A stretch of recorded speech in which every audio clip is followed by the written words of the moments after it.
अभी तक जो बताया वो समझ में आया ना आप लोग को? कहाँ से स्टार्ट किए थे? Research method. इसमें मैं बताया था क्या कि जो मेथड है उसका मतलब होता है टूल्स एंड टेक्निक, जबकि रिसर्च मेथोडोलॉजी का मतलब क्या होता है? ज्ञान का क्षेत्र। ठीक है। उसके बाद लाइब्रेरी रिसर्च में हम लोग कौन सा मेथड अपनाएंगे? हिस्टोरिकल रिकॉर्ड को एनालाइज करना। उसमें टेक्निक क्या क्या था? पुराना कंटेंट को एनालाइज करना, टेप रिकॉर्ड को सुनना, फिल्म देखना, पुराने नोट्स को पढ़ना। और क्या था? डॉक्यूमेंट्स को एनालाइज करना।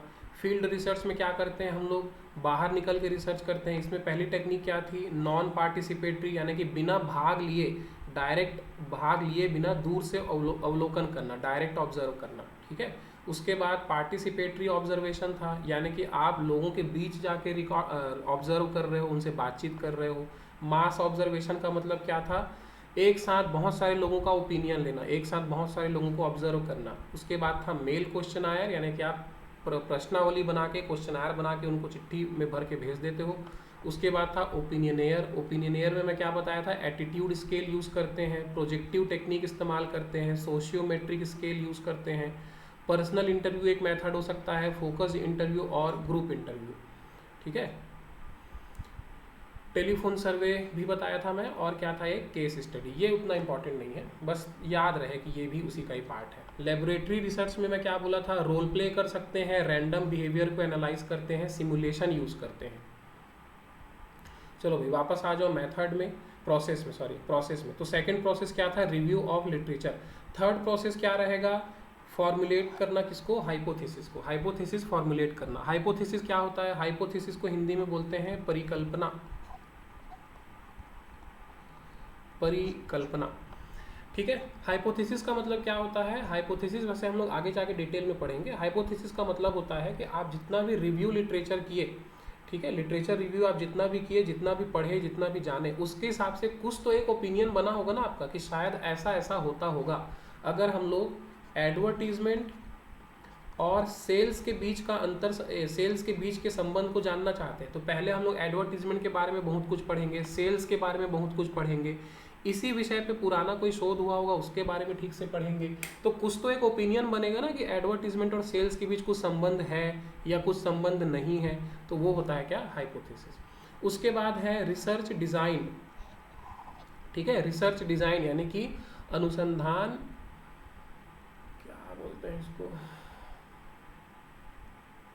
भूल गया यार। रिसर्च डिज़ाइन को क्या, शायद आगे में लिखा होगा। रिसर्च डिज़ाइन मतलब कि ये एक तरीके की योजना है।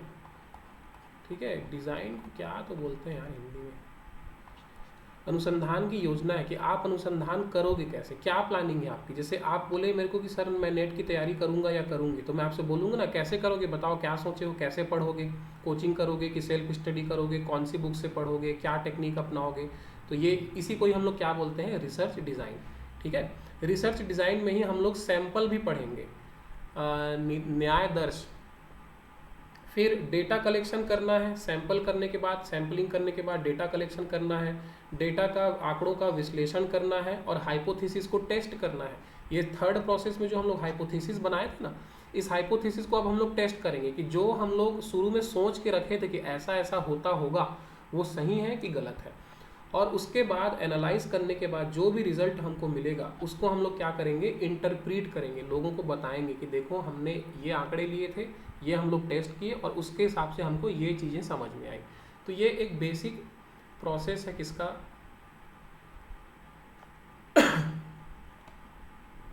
रिसर्च का। शोध अभिकल्प। ठीक, अभिकल्प याद नहीं आ रहा था मेरे को। रिसर्च डिज़ाइन को क्या बोलते हैं? शोध अभिकल्प।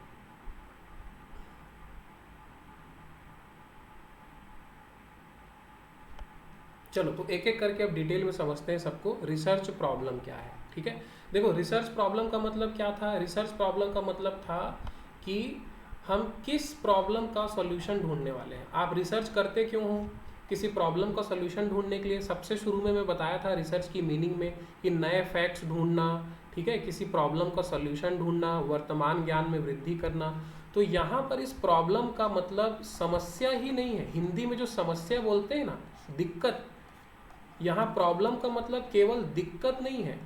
यहाँ प्रॉब्लम का मतलब है वो चीज़ जिसके लिए आप रिसर्च करना चाहते हो। अगर आप वर्तमान ज्ञान में वृद्धि करना चाहते हो तो वर्तमान ज्ञान में वृद्धि करना आपके लिए एक प्रॉब्लम कहलाएगा। यहाँ पर प्रॉब्लम का मतलब सिर्फ कोई समस्या नहीं है, कोई चीज़ खराबी है उसी चीज़ को हम प्रॉब्लम नहीं बोलेंगे, ठीक है।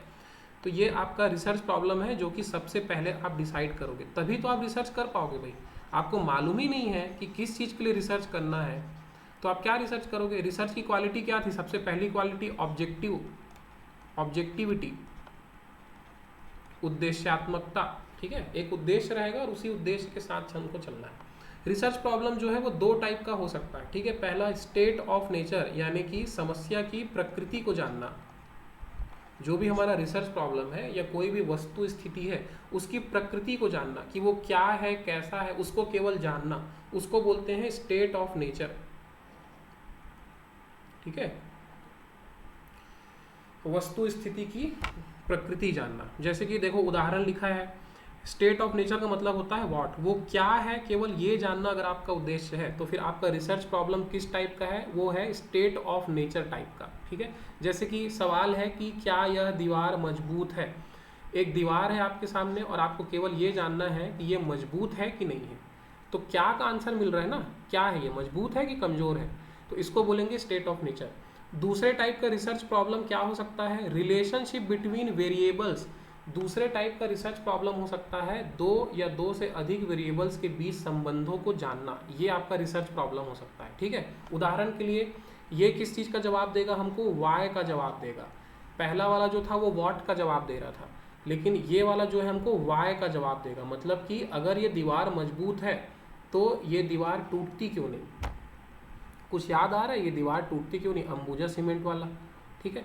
तो रिलेशनशिप बिटवीन वेरिएबल्स का मतलब यही हो जाएगा, आपको ये जानना है कि ये दीवार टूटती क्यों नहीं है भाई। तो आपको रिसर्च करने पे पता चला कि अंबुजा सीमेंट से जो बनी है,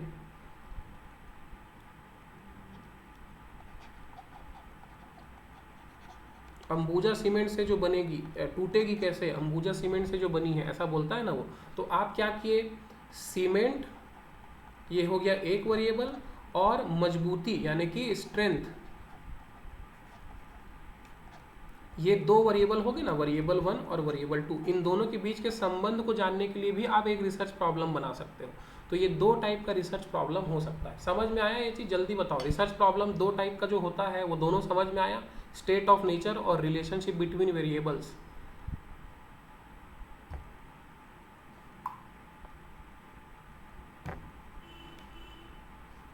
सब रिप्लाई किया करो सब। सिनर्जी हेल्थ टेक को भी समझ में आ गया, चलो।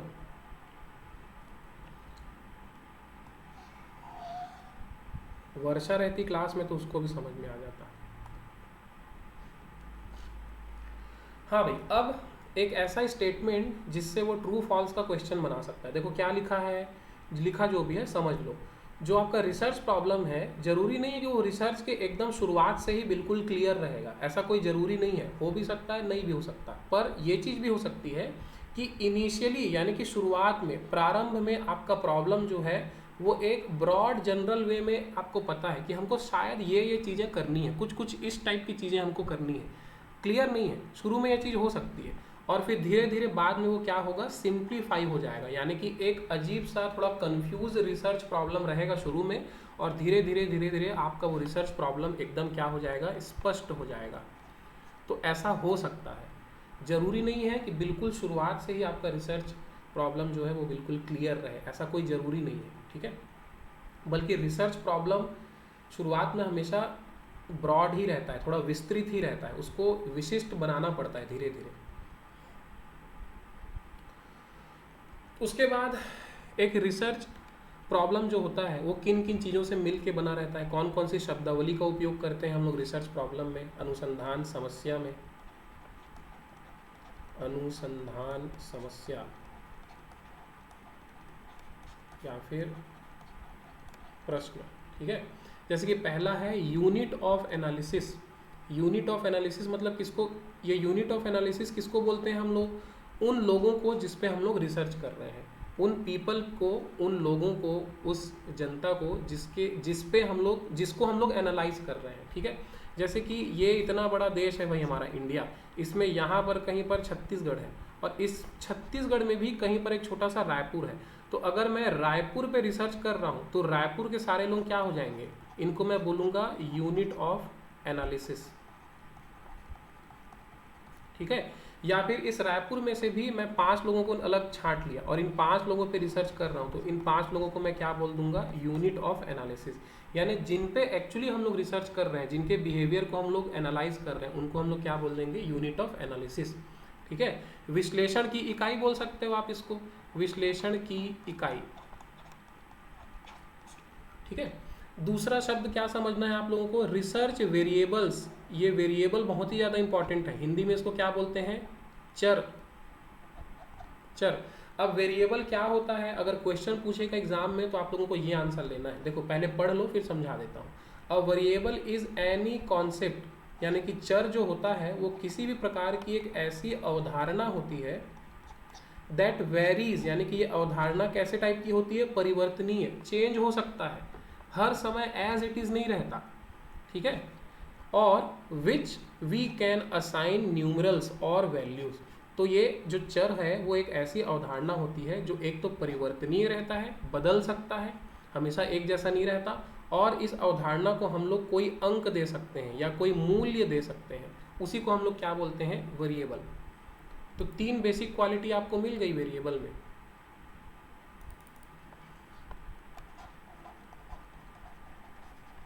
वेरिएबल या चर, इसमें कौन कौन सी क्वालिटी है, पहला ये क्या है, एक अवधारणा है, ठीक है, क्या है, एक ये कॉन्सेप्ट है, ठीक है। दूसरी क्वालिटी क्या है इसमें, कि ये हमेशा वेरी करता रहता है, ठीक है, यानी कि परिवर्तनशील है, परिवर्तनशील है, ये बदल सकता है। और तीसरी क्वालिटी इसकी क्या है, इसको हम लोग नंबर्स असाइन कर सकते हैं, नंबर या फिर वैल्यू असाइन कर सकते हैं, किसी संख्या में व्यक्त कर सकते हैं या किसी मूल्य में व्यक्त कर सकते हैं, 1 2 3 4 5 ऐसे संख्या में व्यक्त कर सकते हैं, या 1 किलो, 1 मीटर, 1 किलोग्राम ऐसे व्यक्त कर सकते हैं। इसको हम लोग क्या बोलेंगे, प्यार से वेरिएबल या फिर चर। आया समझ में, समझ में आया कि नहीं।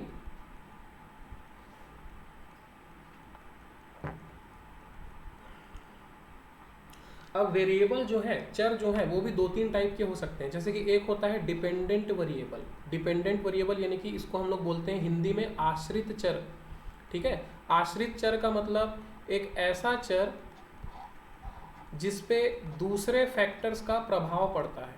अरे इसको क्या हो गया, ऐसा चर जिस पे दूसरे फैक्टर्स का प्रभाव पड़ता है, यानी कि ये चर जो है ना, इन फैक्टर्स के अकॉर्डिंग बिहेव करेगा, फैक्टर चर के अकॉर्डिंग बिहेव नहीं करेगा। ये जो हमारा चर है, जो वेरिएबल है, ये किसी फैक्टर या किसी घटक के अनुसार व्यवहार करेगा, ठीक है। स्टूडेंट टीचर के हिसाब से बिहेव कर रहा है, ठीक है, नौकर जो है वो मालिक के हिसाब से बिहेव कर रहा है, लोग पैसे के हिसाब से बिहेव कर रहे हैं, ऐसा। तो वो होता है क्या, डिपेंडेंट वेरिएबल, जिसका व्यवहार किसी दूसरे चर पे आधारित रहता है, किसी दूसरे चर पे डिपेंड करता है। क्या बोलते हैं यार, आश्रित रहता है, शब्द नहीं मिल रहा है, चलो समझ तो गए होंगे। इनडिपेंडेंट वेरिएबल मतलब कि वो वेरिएबल जो स्वच्छंद है, जो खुद तय करता है कि वो क्या करेगा, वो किसी और के अकॉर्डिंग बिहेव नहीं करता। अर्थ जो है वो सन के अकॉर्डिंग बिहेव करता है, सन अर्थ के अकॉर्डिंग बिहेव नहीं करता। तो वो वेरिएबल जिस पे किसी भी दूसरे फैक्टर का कोई प्रभाव नहीं पड़ता, ठीक है, वो स्वच्छंद है। बल्कि ये वेरिएबल किसी डिपेंडेंट वेरिएबल को प्रभावित करता है, उसको हम लोग क्या बोलते हैं, इंडिपेंडेंट वेरिएबल, ठीक है।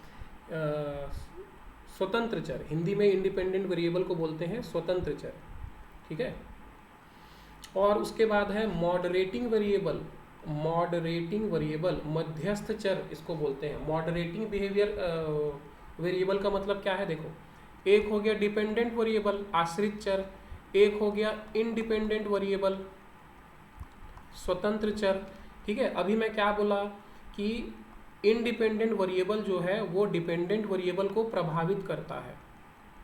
अरे क्या हो गया, इसको प्रभावित करता है, ठीक है। तो कभी कभी क्या होता है, ये प्रभाव डायरेक्ट नहीं पहुंचता, बीच में एक मॉडरेटिंग वेरिएबल भी होता है, ठीक है, मध्यस्थ चर भी होता है। ये मध्यस्थ चर क्या करता है, स्वतंत्र चर के प्रभाव को आश्रित चर तक पहुंचाता है।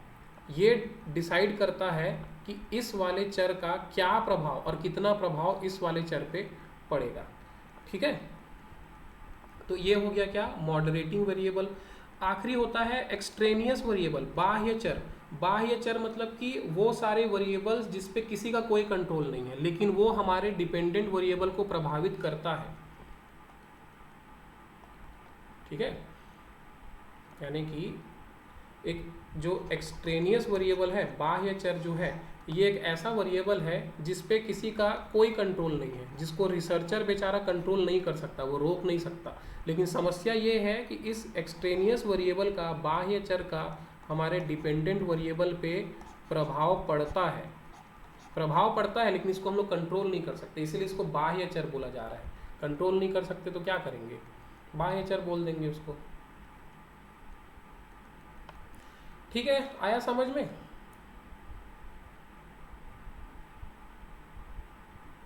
क्यों भाई, समझ में आया कि नहीं?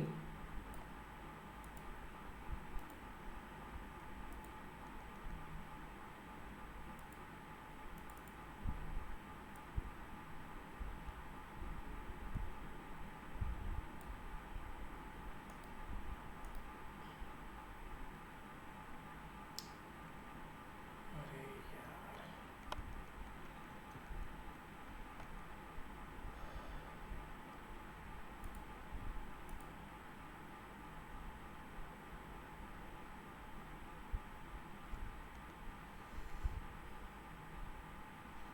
ये सस्ता लैपटॉप ना,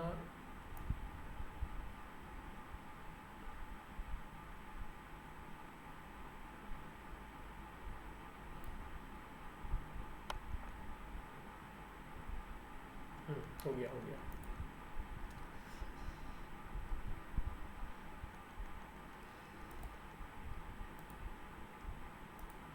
स्लो हो गया भाई, स्लो हो गया।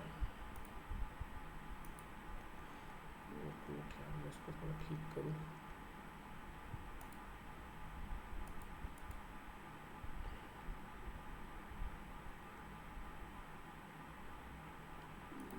कनेक्शन ये ठीक है। चलो वापस आते हैं। अगला प्रोसेस क्या था, लिटरेचर रिव्यू। लिटरेचर रिव्यू का मतलब क्या बताया था मैं, जो पुराना एकेडमिक जर्नल है आपके रिसर्च के संबंधित, उसी के टाइप का कोई पुराना रिसर्च जर्नल है, कोई कॉन्फ्रेंस चल रहा है, सेमिनार चल रहा है, गवर्नमेंट का कोई रिपोर्ट है, गवर्नमेंट का कोई रिकॉर्ड है, कोई किताब लिखी गई है, कोई मैगजीन में कोई इन्फॉर्मेशन है, यहाँ तक कि न्यूज़पेपर में भी कोई चीज़ अगर छपी हुई है तो उसको आप पढ़ रहे हो और अपना ज्ञान बढ़ा रहे हो अपने रिसर्च के बारे में, ठीक है।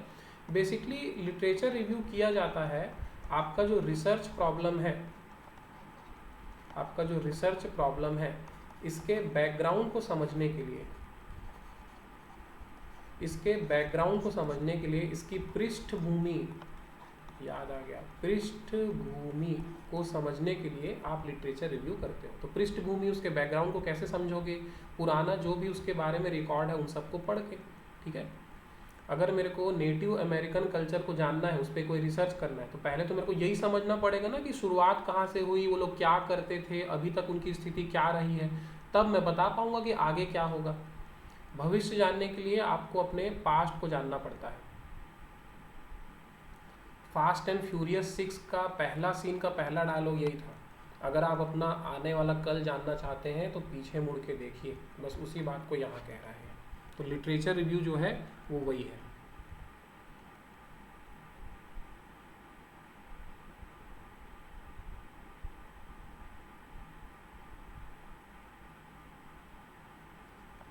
उसके बाद तीसरा प्रोसेस क्या था, हाइपोथेसिस बनाना। अब आप लिटरेचर रिव्यू कर लिए, आप अपना रिसर्च प्रॉब्लम डिफाइन कर चुके हो, उसके बारे में सब कुछ जान भी गए, बैकग्राउंड भी समझ गए, तो अब कुछ तो ओपिनियन बना होगा ना आपके दिमाग में कि अच्छा ऐसा ऐसा होता होगा, तो बस वही आपका क्या है, हाइपोथेसिस है। हाइपोथेसिस किसको बोलते हैं, हाइपोथेसिस बोलते हैं टेंटेटिव अजम्पशन। क्या होता है हाइपोथेसिस, एक टेंटेटिव अजम्पशन, यानी कि संभावित परिणाम, संभावित परिणाम होता है ये, किसी परिणाम की संभावना। आप बोल रहे हो कि शायद ऐसा ऐसा होता होगा, आप बोल रहे हो कि सब कुछ पढ़ने के बाद लग रहा है कि एडवर्टीजमेंट का ना सेल्स पे प्रभाव पड़ता तो है, कुछ तो प्रभाव पड़ता है, ऐसा आपको लग रहा है, ठीक है। तो यही आपका क्या है, हाइपोथेसिस है। हाइपोथेसिस किसका परिणाम है, प्रियरी का। आपको याद है एक जगह मैं प्रायर को प्रियरी पढ़ रहा था, वो यही था, इसी की वजह से मैं वहाँ कंफ्यूज हो गया था।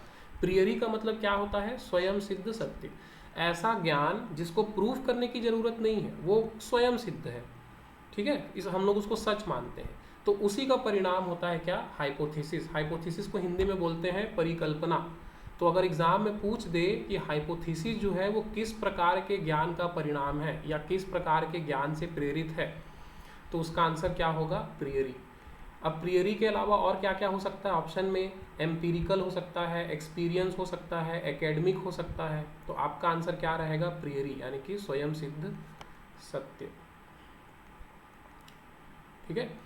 इसके बाद एक चीज जो ट्रू फॉल्स में पूछ सकता है कि क्या हाइपोथेसिस बनाना एकदम कंपलसरी है, अगर आप बिना हाइपोथेसिस बनाए रिसर्च कर दोगे तो आपको 10 साल की जेल हो जाएगी, ऐसा कुछ भी नहीं है। हाइपोथेसिस बनाना कंपलसरी नहीं होता, जबकि बहुत सारा रिसर्च ऐसा होता है, जैसे अगर आपके जान पहचान में कोई लिटरेचर पे रिसर्च कर रहा होगा ना, लिटरेचर यानी कि जो इंग्लिश एमए, हिंदी एमए वाले जो रिसर्च करते हैं, छत्तीसगढ़ी में जो लोग रिसर्च करते हैं, वो लोग कई बार कोई हाइपोथेसिस नहीं बनाते, ठीक है। तो हाइपोथेसिस बनाना कंपलसरी नहीं है। अब हाइपोथेसिस अगर आप बना रहे हो तो आपको किस किस बातों का ध्यान रखना है, जिससे कोई एग्जाम में क्वेश्चन भी आ चुका है, इसीलिए मैं उसको यहाँ पे लिख दिया हूँ। देखो सीधे अजर्सन रीजन के फॉर्म में मैं लिख दिया हूँ, जिस फॉर्म में क्वेश्चन आया था उसी फॉर्म में मैं इसको लिख दिया हूँ।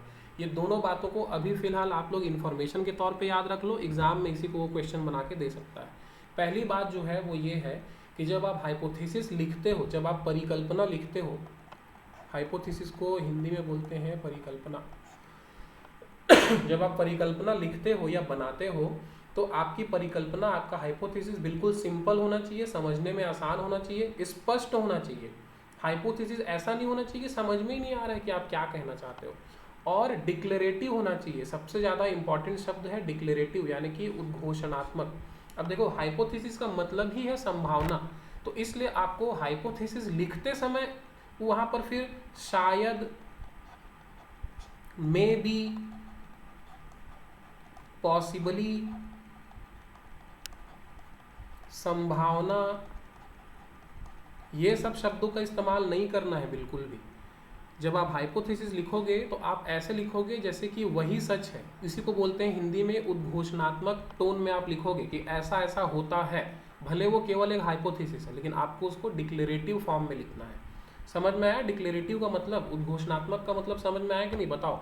तो ये हो सकता है आपका अजर्शन या फिर कथन, और उसका कारण क्या रहेगा, क्यों आपको उसको सिंपल, क्लियर और डिक्लेरेटिव रखना है। उसका कारण है कि एक ब्रॉड हाइपोथेसिस जो होगा, बहुत बड़ा हाइपोथेसिस जिसमें कोई एक चीज़ क्लियर नहीं है, बहुत सारी चीज़ें आप एक साथ शामिल कर लिए हो, ऐसे हाइपोथेसिस को एम्पीरिकली टेस्ट कर पाना, अनुभव के आधार पर टेस्ट कर पाना मुश्किल होगा। इम्पॉसिबल तो नहीं कह सकते, पर बहुत मुश्किल होगा। तो इसलिए आपको क्या करना है, एक हाइपोथेसिस में एक ही पर्पस लिखना है और एकदम क्लियर लिखना है, सिंपल लिखना है, ठीक है। तो ये दोनों को अच्छे से याद रखना भाई। इसके बाद एक हाइपोथेसिस को टेस्टेबल या परीक्षण योग्य कब माना जाएगा, कब ऐसा मानेंगे कि इस हाइपोथेसिस को टेस्ट किया जा सकता है और इस हाइपोथेसिस को टेस्ट नहीं किया जा सकता, ठीक है। अगर किसी तरीके से उस हाइपोथेसिस को प्रूफ या डिसप्रूव किया जा सकता है, किसी भी तरीके से अगर आपके हाइपोथेसिस को सिद्ध या सही या फिर गलत सिद्ध किया जा सकता है, तभी हम लोग ये मानेंगे कि वो हाइपोथेसिस परीक्षण योग्य है या वो हाइपोथेसिस क्या है, टेस्टेबल है। अब जैसे कि कौन सा हाइपोथेसिस जो है उसको प्रूफ या डिसप्रूव नहीं किया जा सकता, बताओ भाई।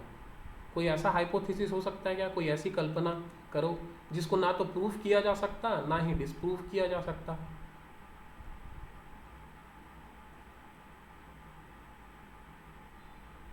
भगवान पे रिसर्च हुआ है और भगवान है ऐसा, इस परिकल्पना को डिसप्रूव कर दिए थे वैज्ञानिक लोग। सब यही एग्जाम्पल देते हैं, भगवान, आत्मा, उसको भी डिसप्रूव कर डाले हैं। चलो मेरे को भी नहीं मालूम, हमको बस पढ़ना है और समझना है, ठीक है। यानी कि आप ऐसा हाइपोथेसिस बनाओ जिसमें कुछ ऐसे चर भाग लें, कुछ ऐसे वेरिएबल पार्टिसिपेट करें जिसकी मदद से आप अपने हाइपोथेसिस को या तो प्रूव कर सकते हो या तो फिर डिस्प्रूव कर सकते हो, ठीक है। हाइपोथेसिस जो है, परिकल्पना जो है वो यूनिडायमेंशनल होना चाहिए, एक आयामी होना चाहिए, ठीक है। इसका मतलब ये है कि केवल किसी दो वेरिएबल के बीच किसी एक संबंध के पे आपका हाइपोथेसिस आधारित होना चाहिए, ठीक है। यानी कि एक हाइपोथेसिस जो आप बनाओगे उसमें केवल दो वेरिएबल की बात आप करोगे और इन दो वेरिएबल में भी केवल किसी एक संबंध की बात करोगे आप, ठीक है। जैसे कि हमारा जो एग्जांपल हम लोग क्या ले रहे थे बार बार, एडवर्टीजमेंट और सेल्स। तो बस ये दो वेरिएबल हुआ, वेरिएबल 1 वेरिएबल 2। अब मैं क्या बोला, एक हाइपोथेसिस में ज़्यादा से ज़्यादा दो वेरिएबल हो सकता है और इन दो वेरिएबल के बीच में किसी एक ही संबंध की आप बात करोगे। तो एक संबंध क्या होगा कि एडवर्टीजमेंट जो है सेल्स को प्रभावित करता है, बस एक ही संबंध की बात कर रहे हैं ना हम लोग। और दूसरा संबंध भी आपको जानना है तो फिर आप दूसरा हाइपोथेसिस बना लो, वो चल जाएगा। लेकिन एक ही हाइपोथेसिस में 3-4 संबंध आपको नहीं बताने हैं, ठीक है। तो ये सब चीजें हैं जो हाइपोथेसिस बनाते समय हमको ध्यान में रखना है। समझ में आया कि नहीं?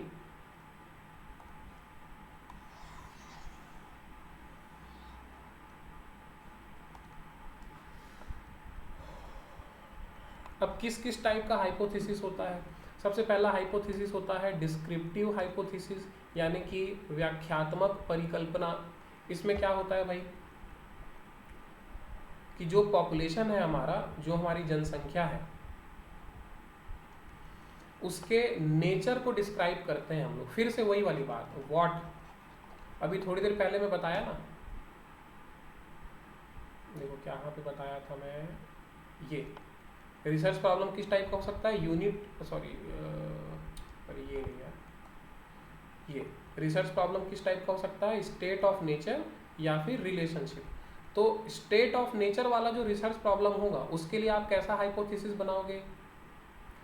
अगर आपका रिसर्च प्रॉब्लम जो है, अरे कहाँ बन गया, अगर आपका research problem state of nature बताने का है, केवल विषय वस्तु की प्रकृति को बताने वाला है, तो इसके लिए फिर आप डिस्क्रिप्टिव हाइपोथेसिस बनाओगे। डिस्क्रिप्टिव हाइपोथेसिस में आप व्हाट के बारे में बात करोगे, ठीक है। आप बोलोगे कि भगवान जैसी कोई चीज है, आत्मा जैसी कोई चीज है, ठीक है। केवल आप क्या का आंसर कर रहे हो, क्या के आधार पे आप हाइपोथेसिस बना रहे हो, ठीक है। या फिर आप ये बोल सकते हो कि भारत के लोग काफ़ी एजुकेटेड हैं, या भारत के लोग बहुत कम एजुकेटेड हैं, भारत के लोग बहुत ज़्यादा वेजिटेरियन हैं, या भारत के लोग बहुत ज़्यादा वेजिटेरियन नहीं हैं। केवल डिस्क्राइब करने वाला हाइपोथेसिस आप बना रहे हो, ठीक है। अगर रिलेशनशिप वाला रिसर्च प्रॉब्लम है तो आप रिलेशनल हाइपोथेसिस बनाओगे, ठीक है, संबंध परिकल्पना बनाओगे। इसमें क्या रहेगा, फिर से वही बात, दो अलग अलग वेरिएबल्स के बीच के संबंध के बारे में आप हाइपोथेसिस बनाओगे कि एक है एडवर्टीजमेंट, दूसरा है सेल्स, दोनों वेरिएबल के बीच कुछ संबंध है, ठीक है। ऐसा हाइपोथेसिस जो है उसको हम लोग क्या बोलेंगे, रिलेशनल हाइपोथेसिस। देखो रिलेशन आई तो रहा है, नाम में ही रिलेशन आ रहा है, ठीक है। एक और टाइप का हाइपोथेसिस जो हमको बहुत ज़्यादा ध्यान से पढ़ना है वो है नल हाइपोथेसिस, ठीक है। नल हाइपोथेसिस को मनोहर बताया था मेरे को, इसको बोलते हैं शून्य परिकल्पना। मनोहर है कि नहीं आज क्लास में? मनोहर हो कि नहीं यार? शून्य परिकल्पना, ठीक है। क्या होता है शून्य परिकल्पना? कोई पढ़ा है? रिसर्च मेथोडोलॉजी पढ़े हो ना आप लोग? बोल रहे थे कि पढ़े हैं, बताओ तो क्या होता है शून्य परिकल्पना?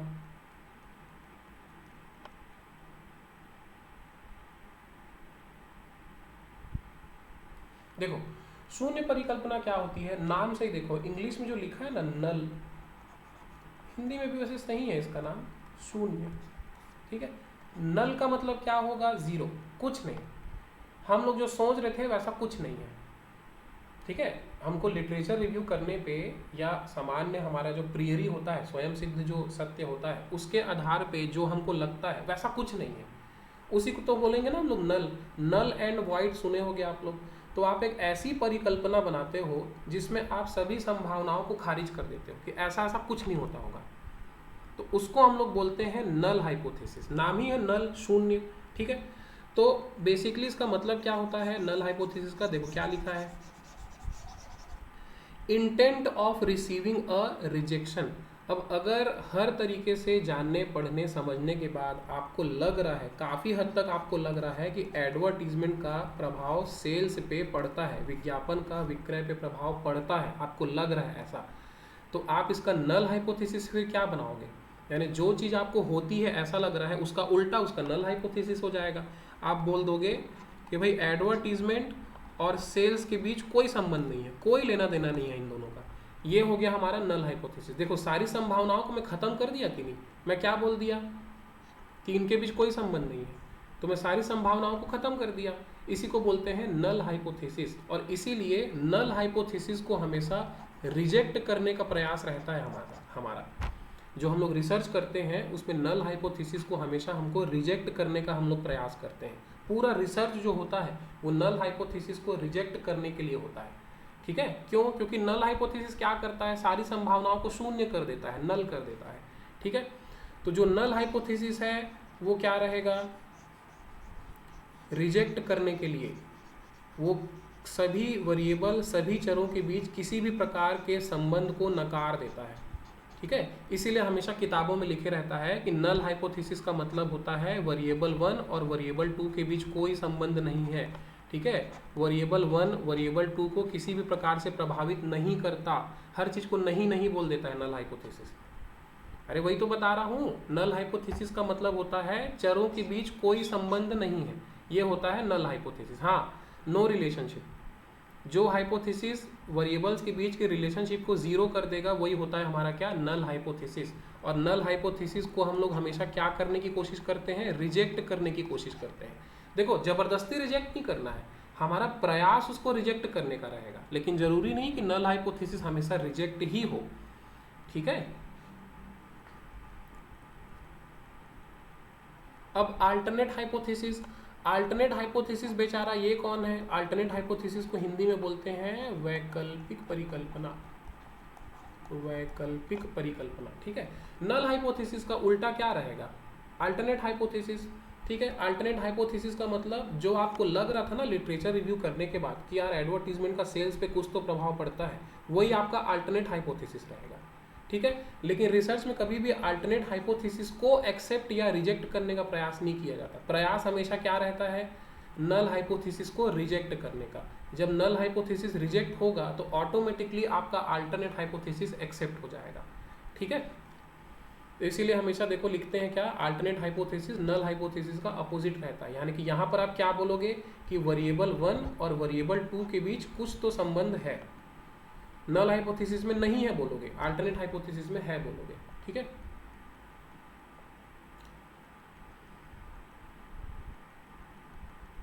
लिखाओ लिखाओ। आया समझ में नल और अल्टरनेट? जल्दी बोलो, नल हाइपोथेसिस और अल्टरनेट हाइपोथेसिस समझ में आया कि नहीं आया?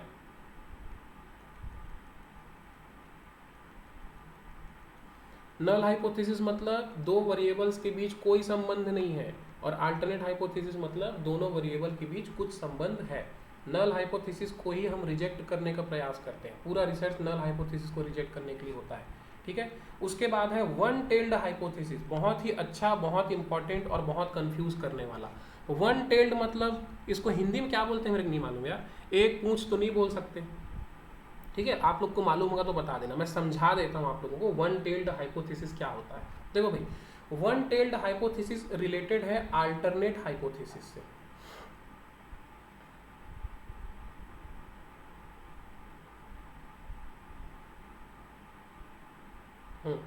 वन टेल्ड हाइपोथेसिस जो है वो किससे रिलेटेड है, अल्टरनेट हाइपोथेसिस से। देखो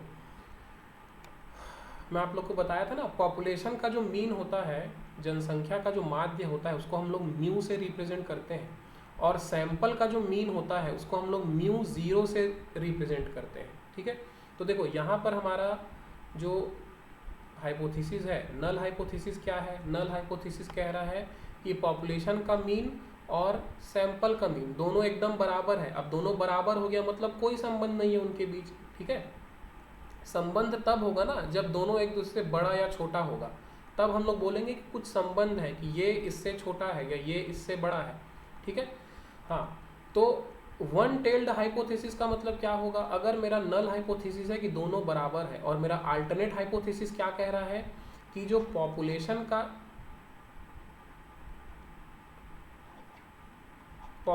का जो मीन है, यानी कि म्यू, ये सैंपल के मीन से यानी कि म्यू जीरो से छोटा है। अब देखो यहां पर मैं ये वाला साइन लगा दिया, छोटा है बोल दिया, ठीक है, छोटा है बोल दिया, तो अब हमारा अल्टरनेट हाइपोथेसिस कब एक्सेप्ट होगा? ये हमारा अल्टरनेट हाइपोथेसिस है, ठीक है। नल हाइपोथेसिस को छोड़ देना, वन टेल्ड या टू टेल्ड का डायरेक्ट संबंध किससे है? हमारे अल्टरनेट हाइपोथेसिस से। हमारा अल्टरनेट हाइपोथेसिस क्या है कि पॉपुलेशन मीन सैंपल मीन से छोटा है। सीधे सीधे मैं बोल रहा हूँ कि छोटा है, बड़ा या बराबर है ऐसा कुछ नहीं बोल रहा हूँ, सीधे मैं बोल रहा हूँ छोटा है। तो अब ये हमारा अल्टरनेट हाइपोथेसिस एक्सेप्ट कब होगा?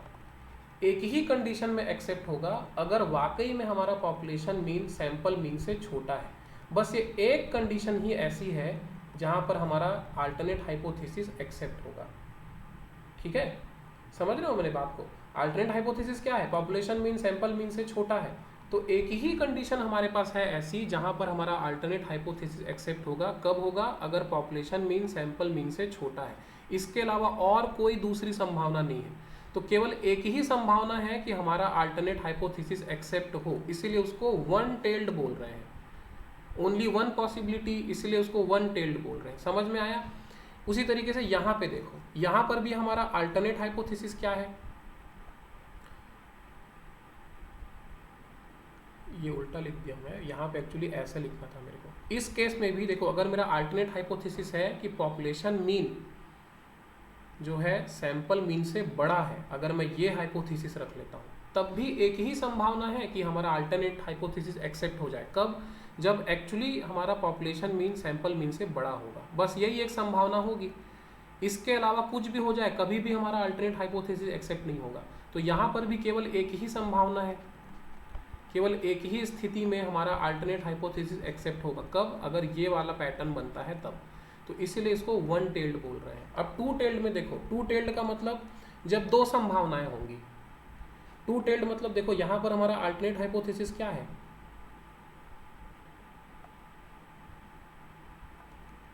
हमारा अल्टरनेट हाइपोथेसिस क्या है कि पॉपुलेशन मीन यानी कि म्यू सैंपल मीन के यानी कि म्यू जीरो के बराबर नहीं है। बस बराबर नहीं है बोल रहे हैं हम लोग। तो यहाँ पर अब दो स्थिति है, जो हमारा अल्टरनेट हाइपोथेसिस है, ये दो स्थितियों में एक्सेप्ट हो सकता है। अगर पॉपुलेशन मीन सैंपल मीन से बड़ा हो तो भी एक्सेप्ट हो जाएगा, छोटा हो तो भी एक्सेप्ट हो जाएगा, क्योंकि दोनों ही केस में ये बराबर नहीं है मानेंगे ना। बड़ा है तो भी बराबर नहीं है, छोटा है तो भी बराबर नहीं है। बराबर मतलब बराबर होता है भाई, और बराबर नहीं है का मतलब या तो पॉपुलेशन मीन सैंपल मीन से बड़ा है या तो पॉपुलेशन मीन सैंपल मीन से छोटा है। तो दो संभावनाएं निकल गई, दो संभावनाएं या दो ऐसी स्थिति है जहां पर हमारा अल्टरनेट हाइपोथेसिस एक्सेप्ट हो जाए। तो इसीलिए इसको टू टेल्ड बोल रहे हैं, क्योंकि दो संभावनाएं हैं इसलिए टू टेल्ड हो गया, ठीक है। समझ में आया? वन टेल्ड और टू टेल्ड समझ लो, क्योंकि आगे फिर से ये चीजें आएंगी। वन टेल्ड और टू टेल्ड समझ में आया? अरे मेरे को मत समझाओ, हाँ या ना बताओ। कैसे सिनर्जी हेल्थ टेक कैसे चुपचाप बैठी है? हाँ वही है, वही है।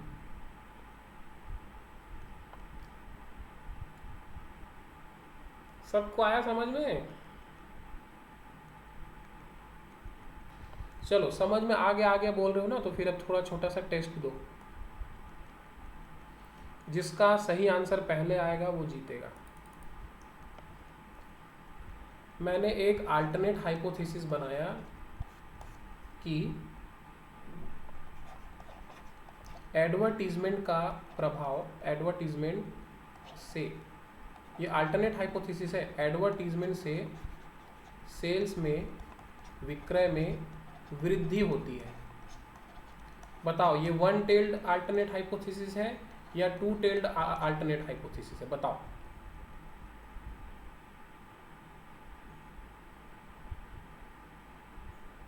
सिर्फ 1 या 2 लिख के बताना, लंबा चौड़ा लिखने की जरूरत नहीं है।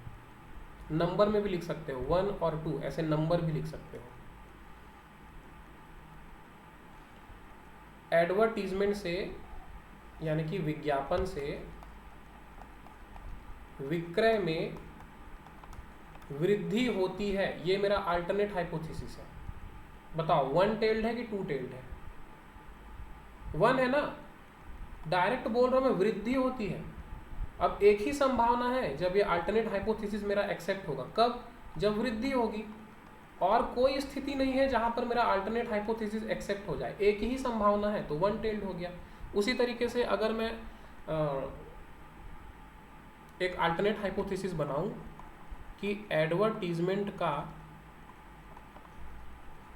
सेल्स पर प्रभाव पड़ता है, प्रभाव पड़ता है। अब बताओ 1 टेल्ड है कि 2 टेल्ड है? मेरे को मालूम था सब 2 बोलोगे, सही भी है। क्यों, कैसे पता चला 2 है?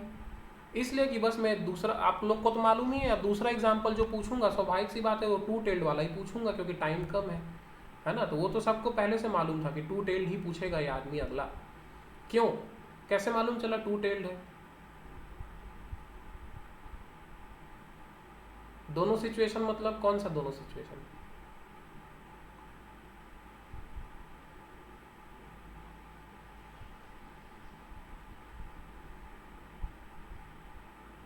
नहीं, सही सही बताओ, कैसे पता चला 2 टेल्ड है?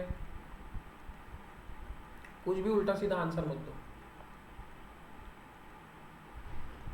दोनों वेरिएबल में इफेक्ट पड़ा मतलब नहीं समझ पा रहे हो यार तुम लोग। हाँ बस बोलते हो। 1 टेल्ड तो समझ में आ गया, एक ही संभावना है। ये 2 टेल्ड कैसे है? दूसरा वाला जो एग्जांपल में पूछा, ये वाला, ये जो सेकंड अल्टरनेट हाइपोथेसिस है हमारा, ये 2 टेल्ड कैसे है? कैसे पता चला कि 2 टेल्ड है? देखो भाई, मैं क्या बोल रहा हूँ, मैं खाली ये बोल रहा हूँ कि प्रभाव पड़ता है। अब प्रभाव पड़ता है कैसे पता चलेगा? अगर एडवर्टीजमेंट करने के बाद हमारा सेल्स चाहे तो वृद्धि हो जाए उसमें, चाहे तो उसमें कमी आ जाए। 2 संभावनाएं हैं ना जहां पर हम बोल सकते हैं कि प्रभाव पड़ता है। प्रभाव पड़ता है का मतलब खाली वृद्धि होती है ऐसा थोड़ी होगा। वृद्धि हुई तो भी प्रभाव पड़ा, कमी हो गई तो भी प्रभाव पड़ा। तो 2 संभावनाएं है ना, 2 ऐसी स्थिति है जहां पर ये हाइपोथेसिस हमारा एक्सेप्ट हो जाएगा। इस कारण 2 टेल्ड है, कुछ भी मत बोलो, समझ नहीं रहे हो। हाँ बस बोलते रहते हो कमेंट में। नहीं समझ में आता तो बताया करो यार कि नहीं समझ में आया। क्या हो गया भाई यार इसको?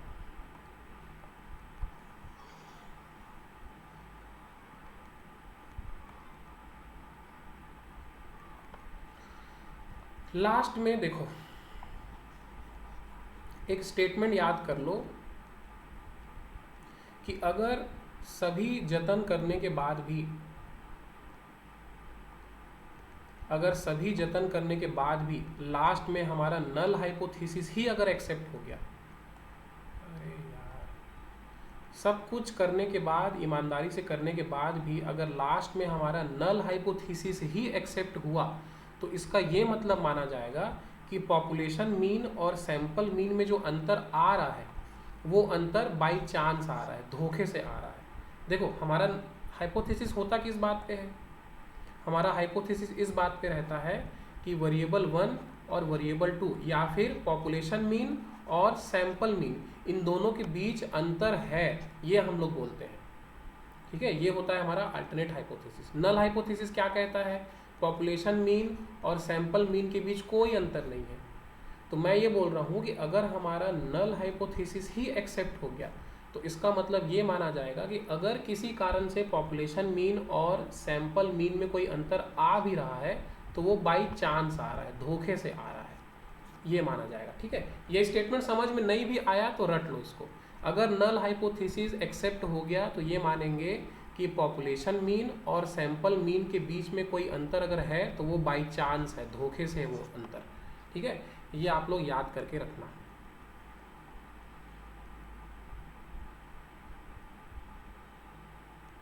देखो कहाँ तक पहुँच गए हैं हम लोग सिलेबस में।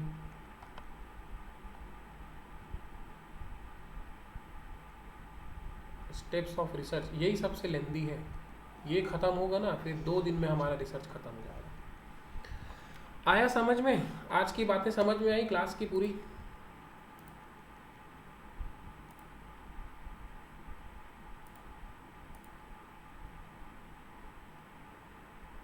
टू टेल्ड वन टेल्ड समझ में आया कि नहीं बाकी लोगों को? तबस्सुम, आफसीन, मनोहर, बरखा,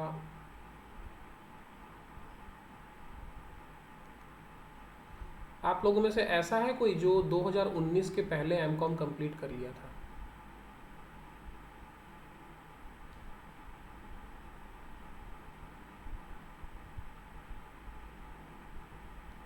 सब कोविड के बाद वाले हो क्या यार? अच्छा,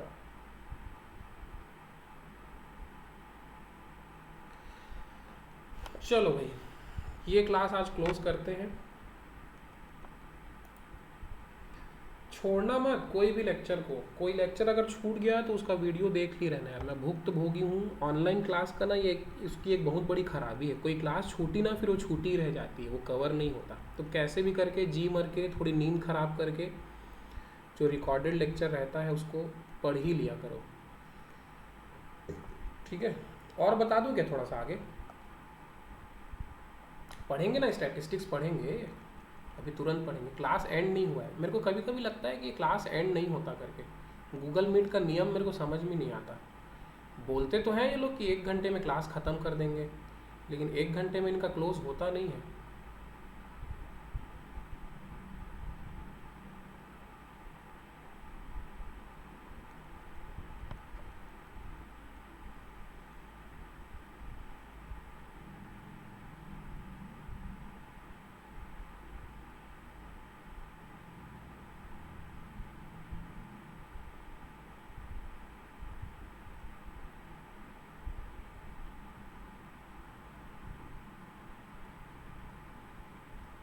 अरे कहाँ आ गए, कहाँ आ गए? चलो कल नया टॉपिक स्टार्ट करेंगे, स्टैटिस्टिक्स स्टार्ट करते हैं, ठीक है? आ जाओ भाई, ग्रुप में लिंक भेज रहा हूँ मैं।